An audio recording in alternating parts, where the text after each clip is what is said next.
Days after communal violence ripped apart northeast Delhi, the majority of victims in large parts of the riot-affected areas are yet to receive adequate and proper aid from government agencies. The victims are complaining now about the neglect by political parties and leaders.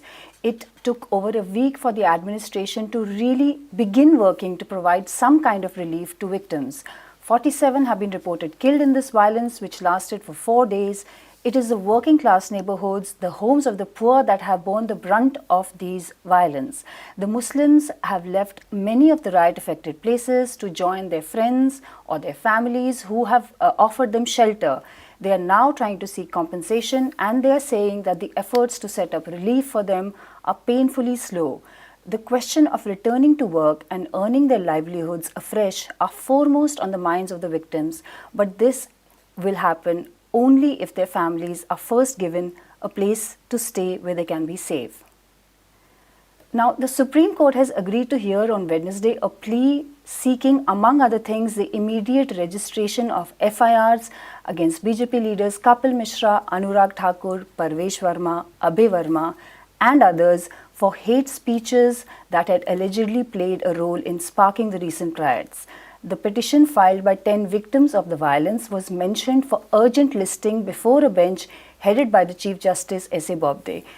It said basically that it would be heard on Wednesday. This is a critical hearing. A fact-finding report by a team of civil rights activists has indicted the central and Delhi governments for failing to provide any relief whatsoever to those affected or displaced by the recent spate of violence. In each place, families which had to abandon their homes due to the violence are taking refuge with their relatives, or they have made private arrangements in different localities, or they are staying in temporary accommodation provided by private individuals, the report has said. The Delhi police on Monday arrested 40 people after they received over 2,000 distress calls on 1st March in connection with rumors that riots had broken out in many parts of the city. The maximum number of calls were received from southeast Delhi localities where Shaheen Bagh and Govindpuria. Calls were also received from the west and central Delhi districts. Now, the injured man in the viral video, who was seen being forcibly made to sing the national anthem by Delhi policemen, has died. His brother spoke to NewsClick recently, and at a relief camp in Mustafabad, a woman describes what exactly is missing in the relief effort so far, more than a week after the riots broke out. Take a look at this video. मुर्गा chicken का काम करते थे, ये कटाई का काम था इनका। इनका खुद का काम नहीं था, मजदूरी करते थे गाजीपुर मंडी में। हमारी मम्मी का सहारा वही था समझो। हमारी मम्मी को ही देखने गया था वो, तो उसे पकड़ लिया पुलिस वालों ने, मारा है। 8 बजे सोमवार को मालूम पड़ा था, वो भी हमें दूसरे लोग बतलाने आए थे और पुलिस वालों ने ही फ़ोन करवाया था। जहाँ उनने काम सीखा उस्ताद जी ने, उनके पास मुँह जवानी नंबर याद था उसको, तो उन्हीं नंबर पे से फ़ोन करा, उन्होंने हमें कॉन्टेक्ट करा, वो बतलाना आए। तो हम GTV गए, हमारी मम्मी हमारे भाई वगैरह, तो GTV में नहीं मिला, ज्योतिनगर थाने में बतलाया गया, ज्योतिनगर थाने पहुंचा दिया। ज्योतिनगर थाने में हम गए तो हमें मिलने नहीं दिया, ना मिलने दिया, ना अंदर जाने दिया, किसी को भी नहीं। सुबह बुलाया था, सुबह गए, हमारी मम्मी और हमारे बहनोई, तो हमारे बहनोई को और मम्मी को डांट के और गाली गुप्तार करके भगा दिया गया। तो उसी रात को फ़ोन करके बुलाते हैं हमें कि अपने भाई को ले जाओ, आप जमानत छोड़ दे रहे हैं हम। तो हमारी मम्मी लेने गई, रात को 1 बजे वापसी लेकर आई। हमने घर में रखा, थोड़ी खाते खिलाई पिलाई करी, तो उसकी हालत जब भी सुधर नहीं रही थी तो हमने अस्पताल में भर्ती करा, अर्बन अस्पताल में सुबह 11-12 बजे हम लेके गए थे, तो शाम को 10 बजे हमें डेट की खबर मिल गई थी। मारा पीटा गया उसे बहुत। उसका कोई इलाज नहीं हुआ, बस जो इलाज हुआ वो बस 5-10 मिनट का इलाज हुआ, वो भी उल्टा सीधा ट्रीटमेंट करवा के वो ले जाके ज्योतिनगर थाने में दे दिया। उसे आराम वहाँ ट्रीटमेंट सही मिलता, उसकी यानी कि अस्पताल में सही उसकी होती तो वो बच सकता था। उसका कोई सब जगह से उसकी लापरवाही हुई, बिल्कुल पुलिस वाले ने मार के मुड़ के छोड़ दिया। काफ़ी देर बाद जिप्सी आई तो वो भी लापरवाही थी। और दूसरी बात, फिर वहाँ पे GTV में भी थोड़ा ट्रीटमेंट सही कर देते या रखते, आराम करने देते, या ग्लूकोज वगैरह चढ़ाते तो उसे आराम मिलता तो चढ़ जाता। बाकी ऐसा कुछ नहीं हुआ। हमारे भाई के साथ बहुत ज़्यादा नाइंसाफ़ी हुई है, इस वजह से उसकी जान चली गई। सबकी गंभीर हालत है, बस वो घर से बाहर ना जाना चाहते हैं। अस्पताल में तो बिल्कुल भी नहीं जाना चाहते हैं, क्योंकि अस्पताल में उनमें भरोसा नहीं है, बिल्कुल भी अस्पताल में भरोसा नहीं है। इस वजह से वो अपने घर में ही इलाज कर रहे हैं, खिलाई पिलाई कर रहे हैं, बस सांसें चल रही हैं उनकी। और मैम सब कुछ जल गया, सारे अरमान, बच्चों के सपने, पढ़ाई लिखाई सब कुछ जल गया। छोटे छोटे बच्चों के बैग, कॉपियाँ सब कुछ जल गई। एक भी चीज़ घर में ऐसी नहीं बची तो जाके अपने बच्चों को तन ढाक लूँ। इस तरह की कंडीशनल हमारे घर की कर दी गई है कि हम अपने घर को देख नहीं सकते हैं। हाँ मैम, बिल्कुल सारा एरिया ख़राब कर दिया और मेरी तो पूरी ज़िंदगी की कमाई सब बर्बाद चली। मेरे घर में कुछ नहीं, सारा माल, कारोबार, घर में ही मेरा कारोबार था मैम। पापे फेन मट्ठी का दूसरे के यहाँ से ख़रीद के बेचते थे, तो दूसरे के यहाँ से ख़रीद के आए, वहाँ तो सारा पेमेंट हो चुका था, लेकिन अपने घर में भरा हुआ सारा माल जला दिया गया। मैं कहाँ से उनकी पेमेंट, जैसे लेके आते थे फिर उन्हें बेचते थे, फिर उनकी पेमेंट करते थे, और जो बचत होती थी वो अपने घर में यूज़ करते थे। तो मैम जब मैंने माल उठा लिया, उनकी तो पेमेंट मुझे देनी पड़ेगी, माल हमारा सारा जल गया। अब हम बताओ कहाँ से भरूँ। Now we look at the news from Uttar Pradesh. 15 people, including 8 students of Aligarh Muslim University, have been booked for instigating protesters who were participating in an Anti-Citizenship Amendment Act demonstration in Aligarh. Some of these students, including the former Vice President of AMU Student Union, Sajjad Subhan, are from Kashmir. There was violence on February 23 in Aligarh after a clash between anti-CA protesters and the police broke out. Several people were injured. After this, women blocked the Aligarh-Muradabad highway in the Jivangarh area. The blockade was cleared on Saturday evening. The protesters have been booked under sections 149, 150 and 291 of the IPC, which relate to unlawful assembly, preparing people to join an unlawful assembly, and creating a nuisance after being asked not to do so, which is section 291 of the IPC. We have human rights activist Gautam Navlikha with us to discuss the provisions of these laws. What is the trouble with these laws, Gautam? Why are they constantly being imposed? What is the meaning and history of these provisions? These are colonial laws which have carried on in the Indian Penal Code. Therefore, under the British Raj, the police used to employ them to effectively silence freedom fighters. And this is precisely what police in BJP-ruled states are engaged in doing. It's a very simple thing. They declare 144, so every assembly of more than five people becomes unlawful. Once you declare an assembly as unlawful, then you can arrest anybody under these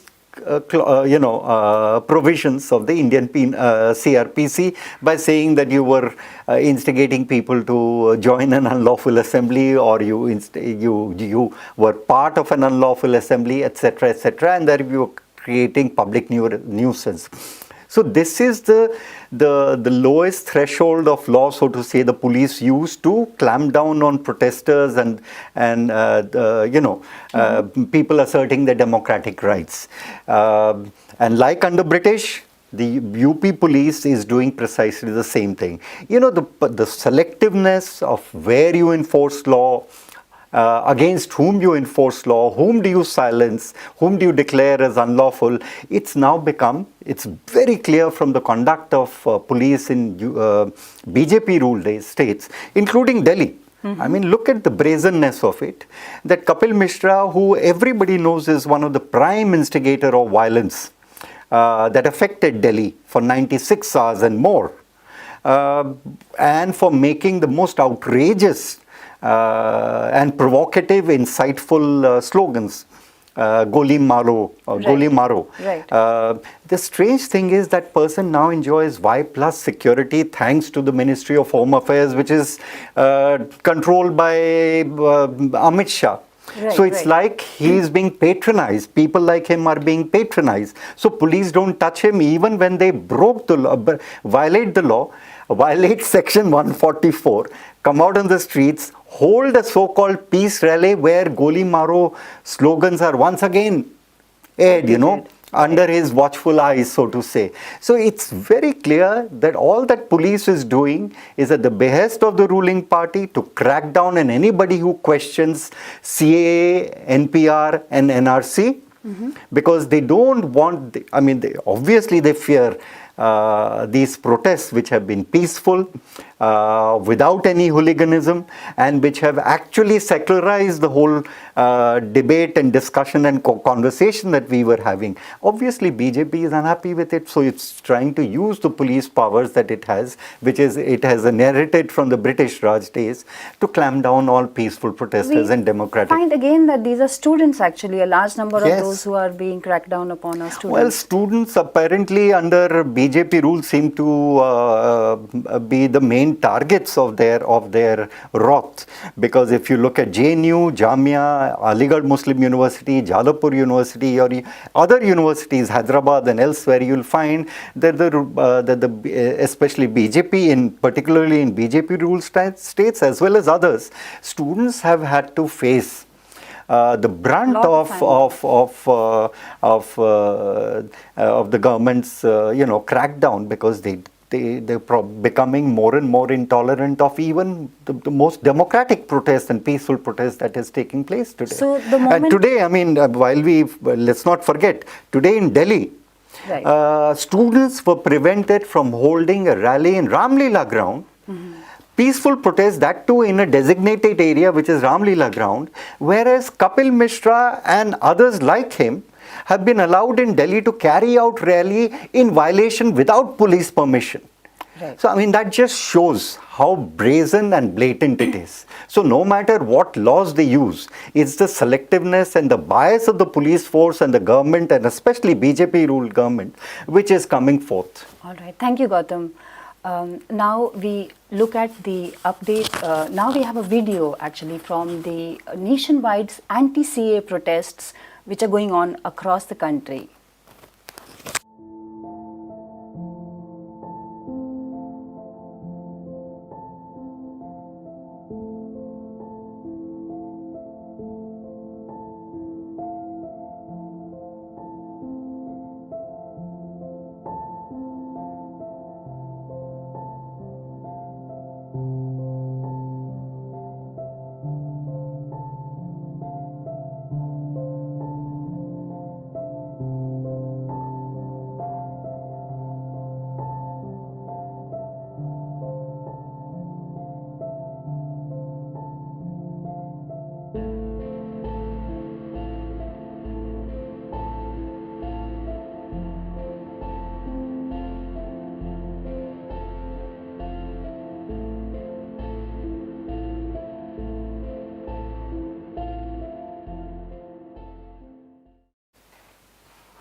Six high viral load cases of COVID-19, earlier known as a novel coronavirus, have been found in Agra in Uttar Pradesh. On Monday, 2 cases, one in Delhi and another in Telangana, were already reported.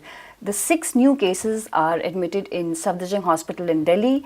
They had apparently come in contact with a 45-year-old patient from Delhi whose case came to light on Monday. They include his family members. The man is apparently a resident of East Delhi. All 6 newly identified cases are in isolation in the hospital. Their samples are being sent to NIV Pune for confirmation. The Ministry of Health has said that the contact tracing for these 6 from Agra is being done through their integrated disease surveillance program. On Monday, the Rajasthan Health Minister Raghu Sharma had said that an Italian tourist has tested positive for coronavirus in Jaipur. The first sample collected from this man on 29 February had tested negative. His condition deteriorated, so a second sample was collected, which happened to test positive on Monday. In Noida, this reported case from East Delhi has caused some panic. A school has shut down due to the scare.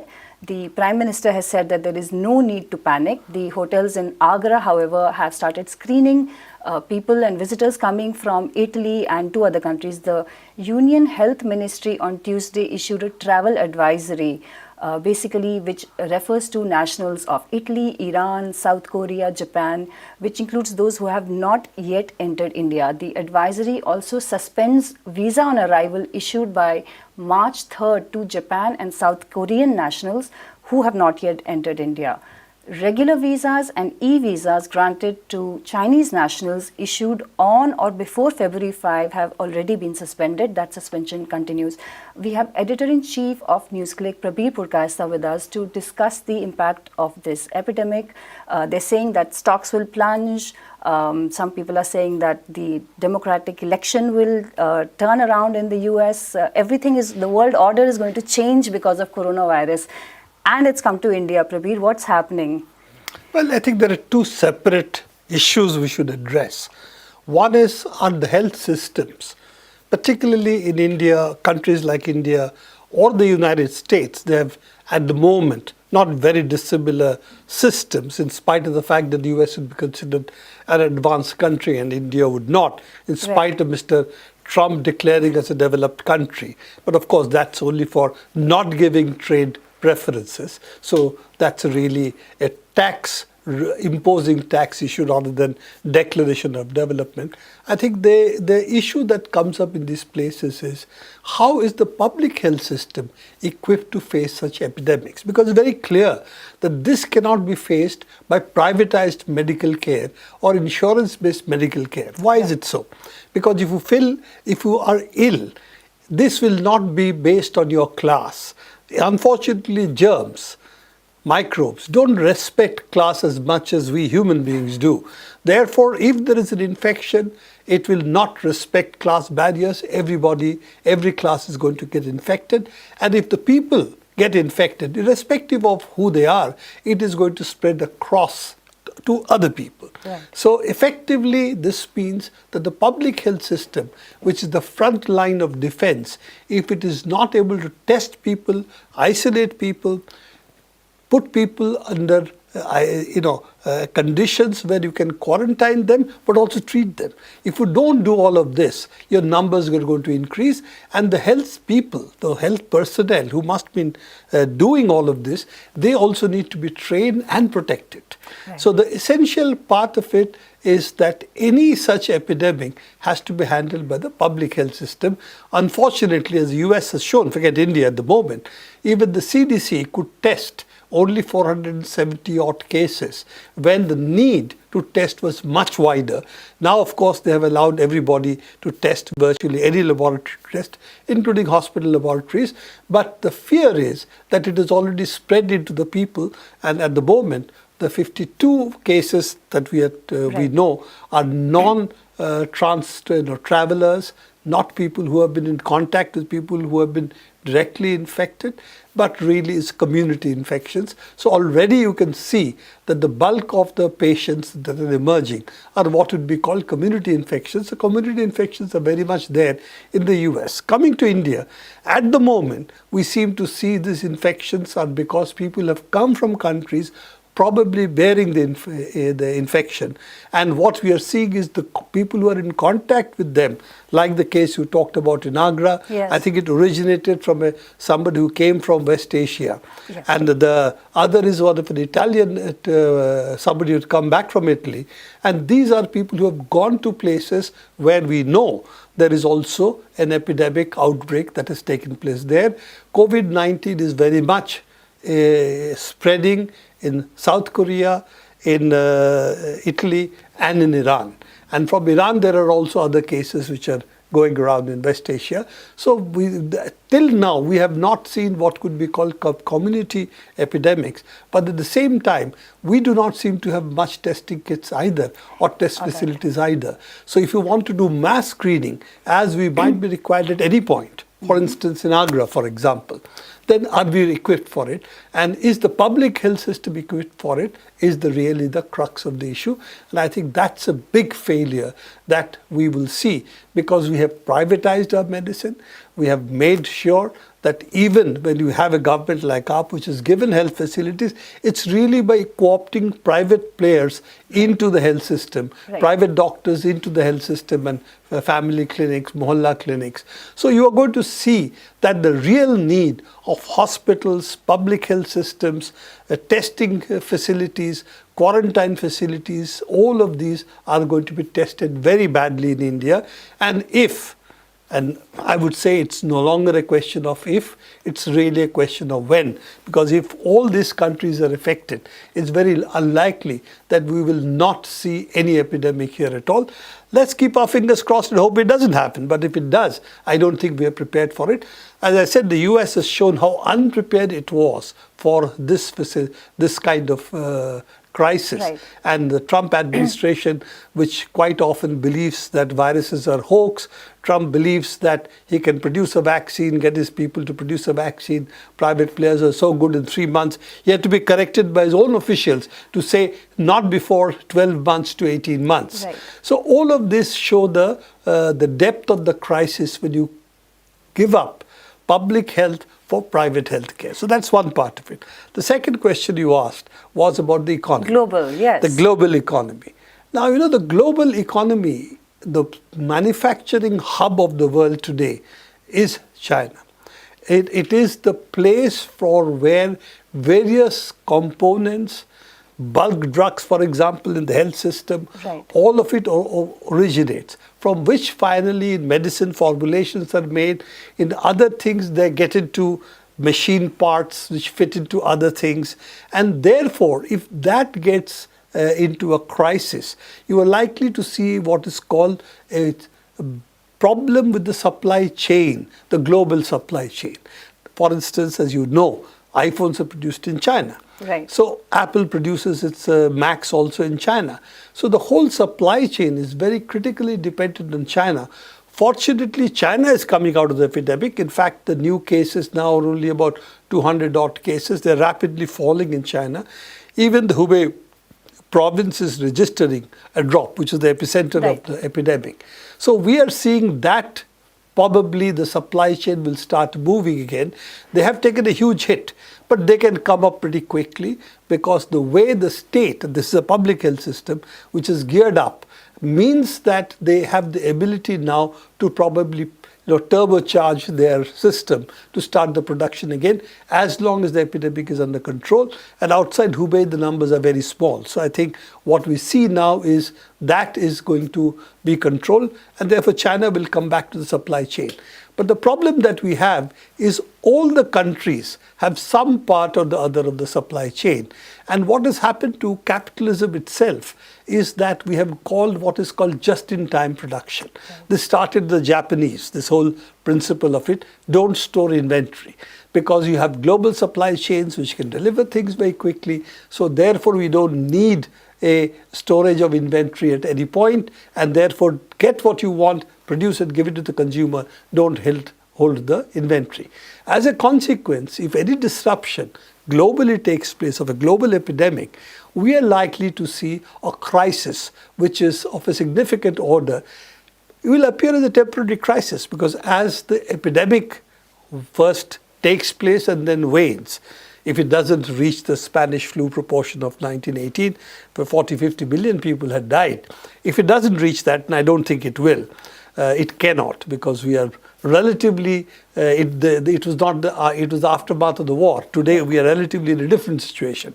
But if we come to even a temporary supply chain seizure, what happens is as the economic activities get affected, crisis in different sectors takes place. The question is how much resilience does the other economic systems have? And unfortunately, we are in a situation where there's a huge number of people who are daily wage workers. In India as well, you will see that salaried workers' numbers have come down. Their ability, therefore, to sustain themselves for, say, 2 months, 3 months, 6 months being out of job is relatively much less. India, of course, you have the also the farmers, that you can go back to your home, so to say. But even then, the reserves that people have are low. In the West, as you know, what is happening is a casualization of the work. So their ability to also bear up to this is much lower, and social security is not a very good cover. So that has also weakened, particularly in places like the United States. So what you are seeing is the possibility of the supply chain seizing up, but also consumptions dropping.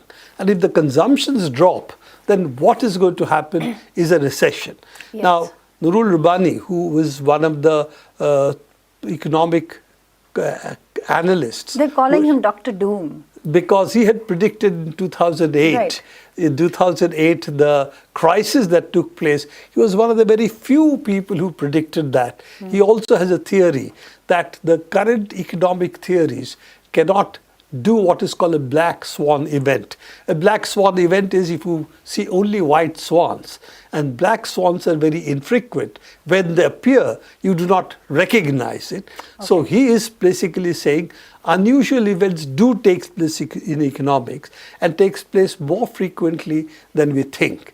But the economists predict only based on what they have seen, and therefore they don't predict such events. According to him, the way the global economic system is poised, it's much more fragile today. So any push this way or that way can tip it over.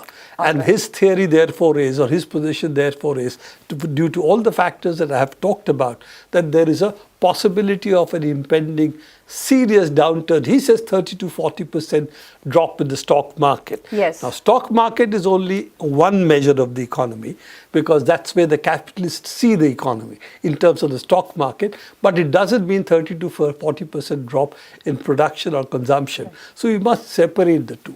All right. So what is really alarming also and worrying, that India has a very few number of cases reported, but already we got a misdiagnosis. One man was, is this going to be very common? Are we going to have a lot of problems of this nature in diagnosis? Well, the problem that is there is that the diagnostic kits which have been developed, they may not diagnose so quickly.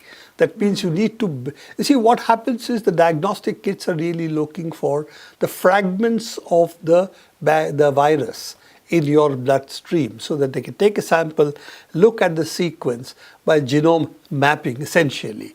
So this is a business which is not completely foolproof. Okay. So you need to have a certain number of viruses that you take in the sample to be sure that yes, this is the diagnosis. So I think there is that problem over there, that this is not unusual that they did not find it so quickly. But it does show that one test may not be enough. You need repeated tests before you can be sure the person is free from COVID-19. Now, the fact is, it has a lot of people have flu-like symptoms. There is also what is called atypical pneumonia, where there is infection of the lung, and then you see the white spots. So if viral pneumonia, which is already known, if it's viral pneumonia, we can say, okay, that's why it happened. But if you have a pneumonia which is not seen to be typical, then there's a possibility you have COVID-19 infection in the country, which has not been diagnosed. So atypical pneumonias, to be frank, are there all the time. It's not that this is only fresh, only now we are seeing it. It's there for other cases also. But you can also mask, therefore, a small infection in the community, which later can be big. So those are the risks we carry. And unfortunately, it's, as I said, that the chances are, as if a global pandemic takes place, which it seems to be on the way, we have discussed it earlier. You have Europe, Italy as a focus, you have Iran in West Asia, and you have South Korea in Asia. China managed to really control the flow of people and so on with a very strong hand. Both the people cooperated, the government was very efficient. If others don't manage it, then the spread, global spread, is probably much closer now than ever before. And WHO has already elevated to the highest risk, and they are one short of declaring it a pandemic. And the way it's spreading now in Germany, in France, in the United States, and if the United States goes up, as you know, there are a lot of non-resident Indians who are coming back and forth. So I think we are unlikely to be out of the global pandemic if it takes place. I think it would be very lucky if it does not happen, or if the warm weather prevents the transmission of the virus. We don't know the nature of the transmissibility. We might escape. But those are really open questions at the moment. I said more chances, as people have said, if rather than when. We need to be prepared. And yes, it will take, our economy will take a hit with already the crisis we have in jobs, in manufacturing, all of it. We're going to take a second hit on this as well, if it happens or when it happens. Right, we are already getting reports of Baddi industrial units, etc., some disruptions there. Thanks a lot, Prabir. And that's all we have in today's episode of Let's Talk. Catch us live Monday to Friday at 3 p.m. Thank you for watching.